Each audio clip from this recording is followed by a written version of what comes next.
Hi అండి, welcome to our channel. ఈరోజు మన వీడియోలో బీట్రూట్ ఫ్రైని చూపిస్తున్నానండి. చాలా టేస్టీగా సింపుల్గా తయారు చేసుకోవచ్చు.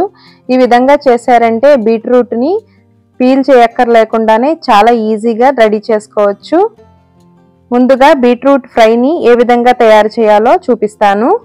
ముందుగా బీట్రూట్ని శుభ్రంగా కడిగి కుక్కర్లో అన్నము ఇంకా మిగిలిన కూరగాయలని ఉడికించేటప్పుడు పైన మూత పెట్టుకుని ఆవిరి మీద ఈ విధంగా ఉడికించుకున్నట్లయితే చాలా త్వరగా ఉడికిపోతుందండి.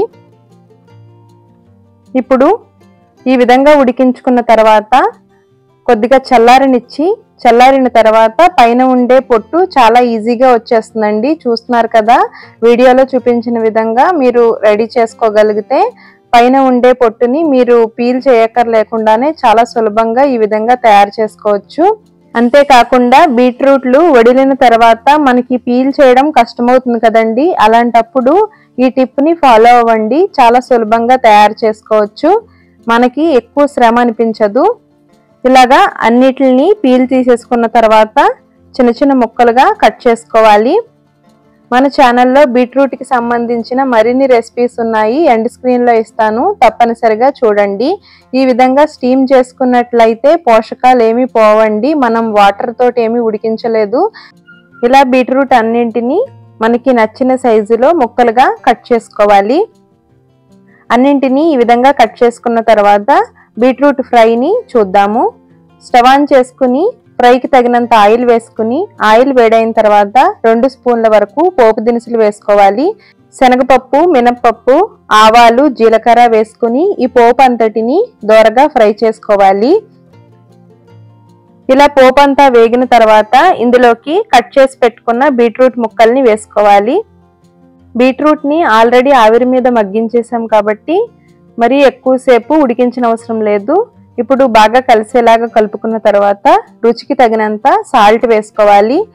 రుచికి తగినంత కారం వేసుకుని ఒక 2 రెమ్మల కరివేపాకుని వేసుకుని బాగా కలిసేలాగా కలుపుకోవాలి.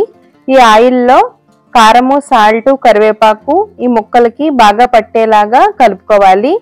ఈ ఫ్రై చాలా టేస్టీగా ఉంటుందండి. సాంబారు పులుసుల్లోకి సైడ్ డిష్గా నలుచుకోవడానికి, వేడివేడి అన్నంలోకి కలుపుకొని తినడానికైనా చాలా బాగుంటుంది. ఈ విధంగా చేశారంటే పిల్లలు కూడా చాలా ఇష్టంగా తింటారు. అంతేకాకుండా మనకి ఎక్కువగా శ్రమ అనిపించదు. ఇలా ఆయిల్లో 1 నిమిషం కలుపుతూ మగ్గించుకుంటే టేస్ట్ బాగుంటుందండి.